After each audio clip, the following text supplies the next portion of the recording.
today we will start the new chapter, that is King, Farmers and Town, and the time period we will cover here is around 600 BC to 600 AD.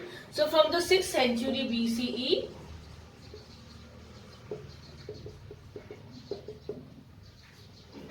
so you will see the evidences, whatever evidences have been found, there was an emergence of early states.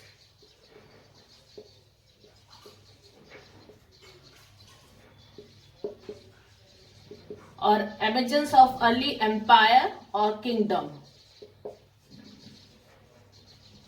And when we talk about in agriculture, it is organized, it was well organized after the invention of iron. Then you will see new town, okay, that appeared throughout the subcontinent. Emergence of new towns. So the period, when we talk about the long period of around 1500 years after the Harappan civilization, it was very significant from many points of view or many viewpoints. It was during this period that you can see a number of development that took place.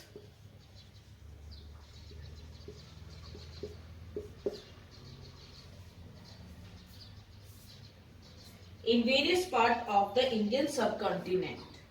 So, the people living along the Indus and its tributaries,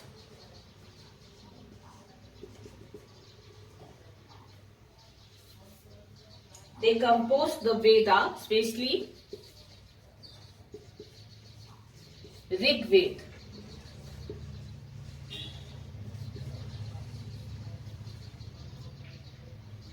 Which is regarded as the oldest book not only of India but of the whole world. Then you will see the agriculture settlement.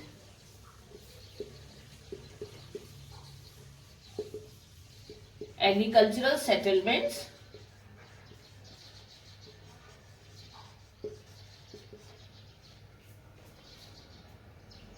came into emergence in many parts of the Indian subcontinent and including the North India, the Deccan Plateau,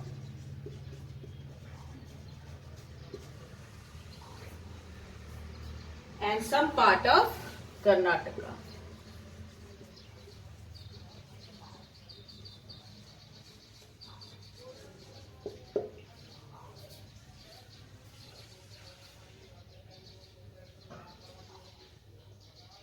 Where you will find the evidences of the emergence of pastoral population in the Deccan and further south that has also been found. So here comes the use of iron in South India. It began around 1100 BC. It seems that the South India witnessed a sudden transformation from Stone Age to Iron Age. So when we talk about the use of iron, it began 1100 BC in South India, where you can see that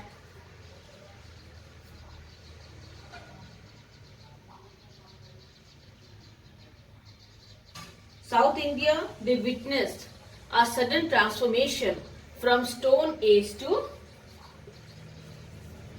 Iron Age.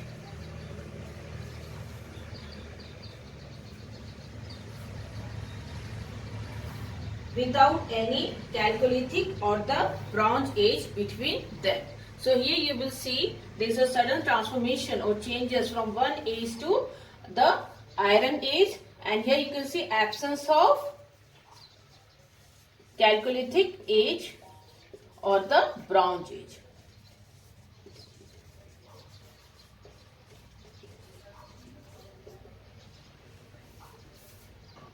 So the culture that originate in South India after the Stone Age is known as megalithic culture. So when we talk about the word megalith, okay, it literally means a big stone.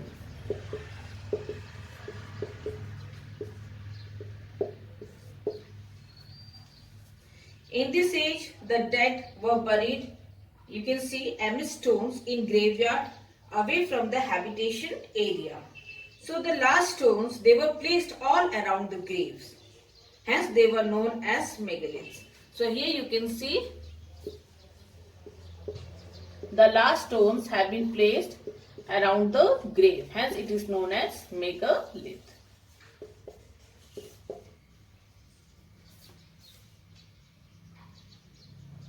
So in South India, the kind of this elaborated burial, it began with a wide range of iron tools that have been found with this burial.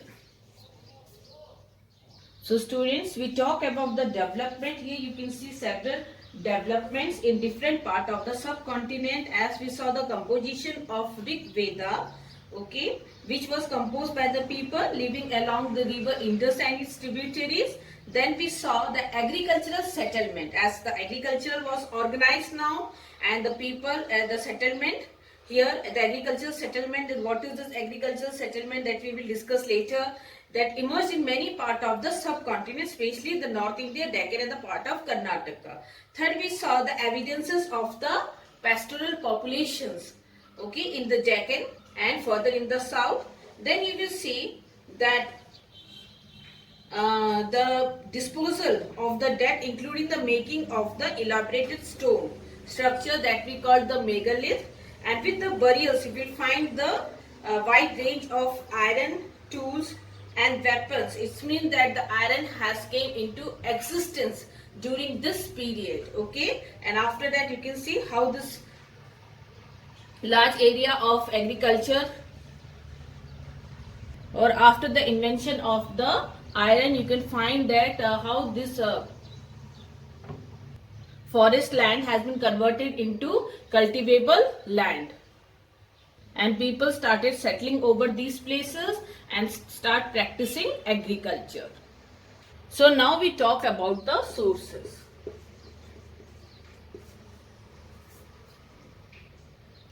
So these sources, they are helpful in reconstructing the past, okay, and here the sources, it will give us the information about the period around 600 BC to 600 AD, okay.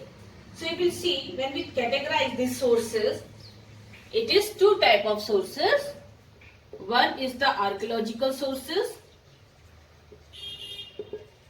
and another one is the literary sources.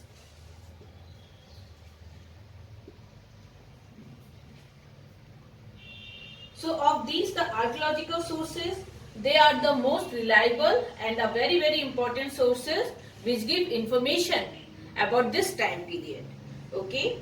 So you will see, when we talk about these archaeological sources, here comes the inscriptions,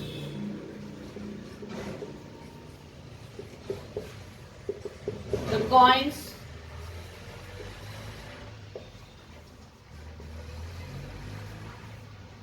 the buildings or the monuments that fall under this category.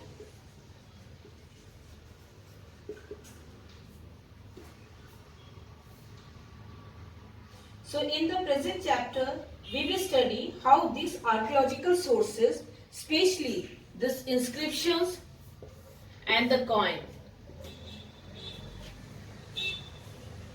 it helps us in the reconstruction of the history of the period, okay, of this period.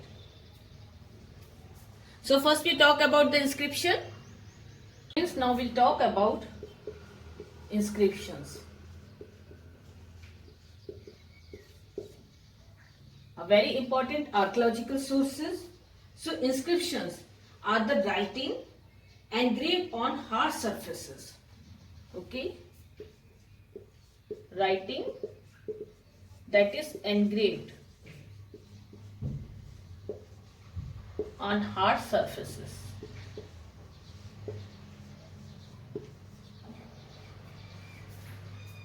Such as the stone,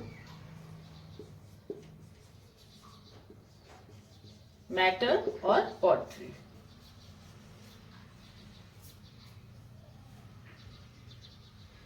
So the study of this inscription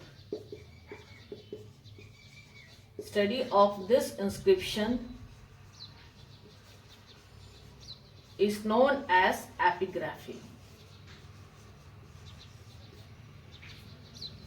Is known as epigraphy, and you will see the study of the style of writing. Okay, study of the style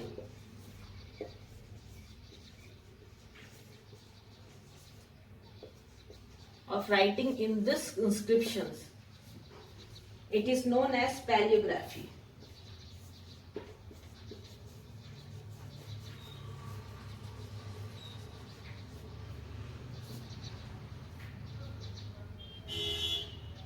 So the inscriptions that have been found on the stone pillars, the stupa, the rocks, walls of the temples, the bricks, images, copper plates and seals, they usually record the achievement, the activities or ideas of those who commissioned them.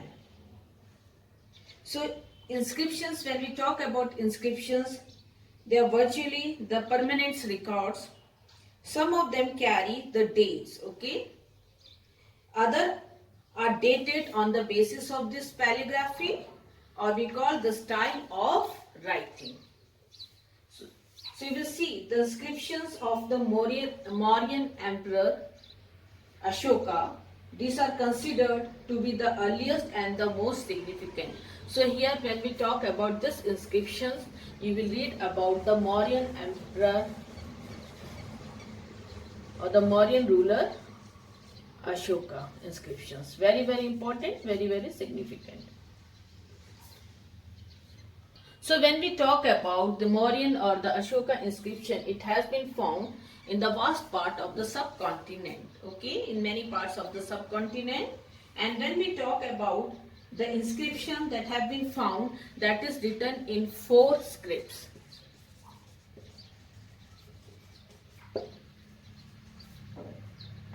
So the inscriptions that have been found, it is written in 4 scripts. So here comes the Aramaic, Greek, then you will read Kharoshthi and Brahmi. Okay. So the Aramaic and the Greek scripts, they have been found used in the region of Afghanistan.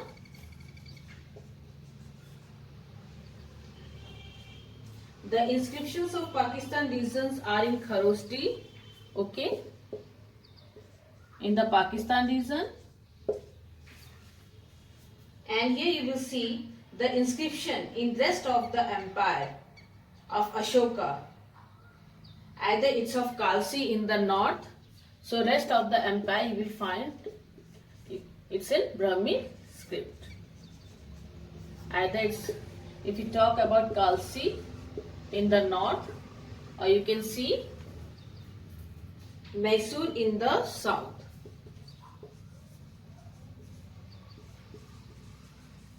So they are what? They are of Brahmi script. They are found in Brahmi scripts. Okay.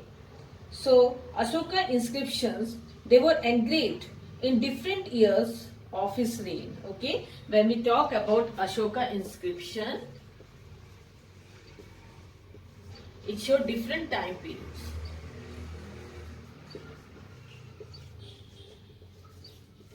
Okay. So of his reign. So they are also called, okay, Ashoka inscription. It is also called edict.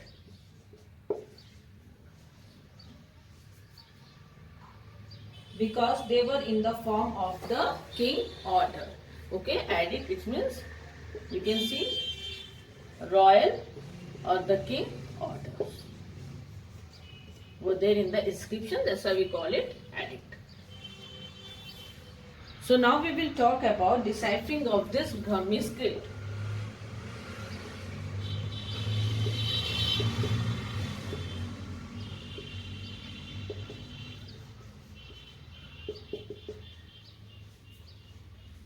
So the Ashoka inscription from the Kalsi in the north in Uttarakhand to Mysore in the south, they have been found in this Brahmi script.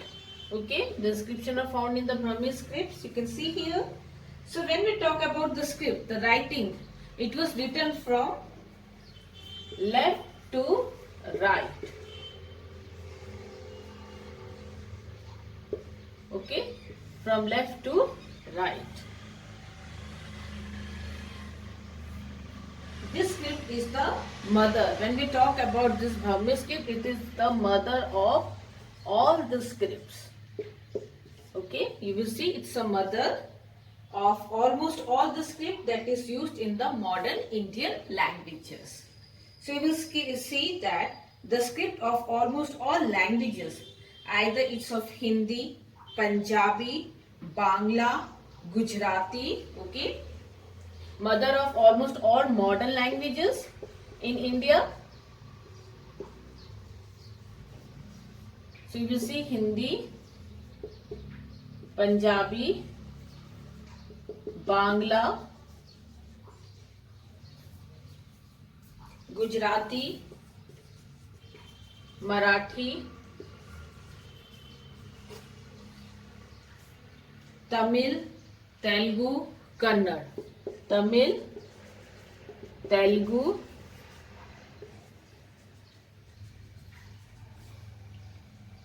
these all have been evolved from this Brahmi script.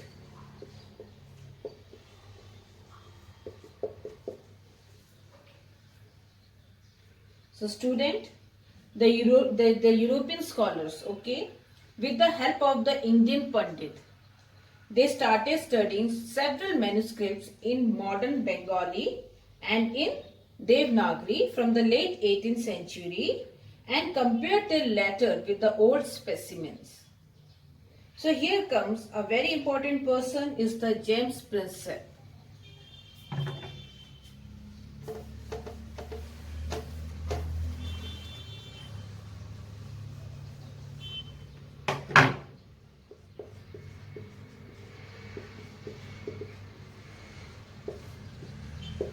Okay, James Prinsep, you will see, who held a high rank in the service of the British East India Company in Bengal. The first to decipher Brahmi script. Okay, so when we talk about James Prinsep, he was the first to decipher the Brahmi script. Okay, so you will see here that the Prinsep, he found that on most of the earliest inscriptions and coin, there is mention of a king referred to as Piyadasi. So when James Prinsep, okay, he deciphered this Brahmi inscription, he found that found in the inscriptions and the coin there is a mention of a king. Okay, so what he found? In the inscription, the king is referred to as Piyadasi. Okay, so you will see here which that there is a mention of a king that is known as Piyadasi, meaning the pleasant to behold. On some inscription, the king is named as Ashoka. So you can find different name in inscription. He is called as Piyadasi. And then you will find in some inscription, it is called as Ashoka.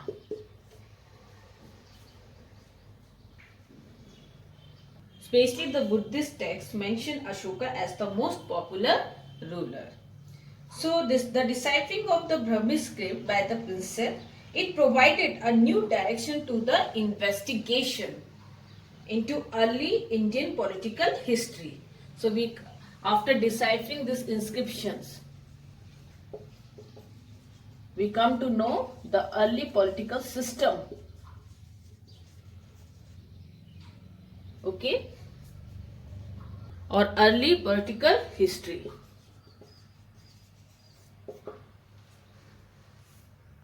So the Indians and the European scholar, okay, they started using these inscriptions and text composed in various languages in order to reconstruct the lineage of the various dynasties that ruling in the subcontinent. Okay, so consequently, by the early decade of the 20th century, you will see the scholars, okay, they focus their attention to the context of the political history. Okay, after reading or after deciphering the inscriptions, now the scholar, they are focused to the political history. So in this direction, their main objective was to investigate the connection between the political changes, the economic and social development. Okay, so here they come to know about whatever the political changes that took place during this time period, as well as the social and the economic development. Soon they reached the conclusion that there were connection between the political changes and economic and social development, but these were perhaps not always direct. So now we talk about deciphering of the Kharoshti script. So when we talk about the Kharoshti, which developed on the Varnmala system of the Indian languages.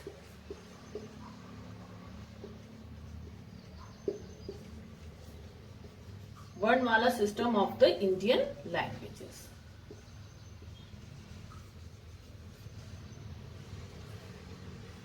Okay, that was written from right to left. When we talk about this, it was written from right to left.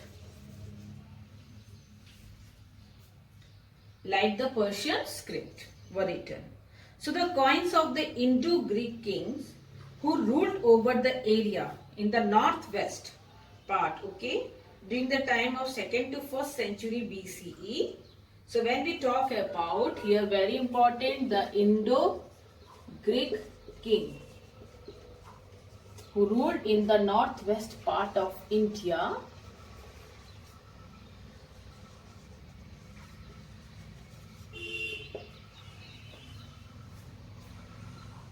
around 2nd to 1st century BC.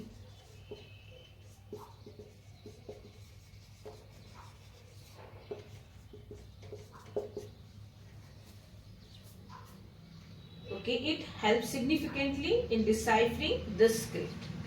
Okay, so these ruler, they used this script, this Kharoshti script was used by the ruler, the Indo-Greek kings who ruled in the northwest part of India.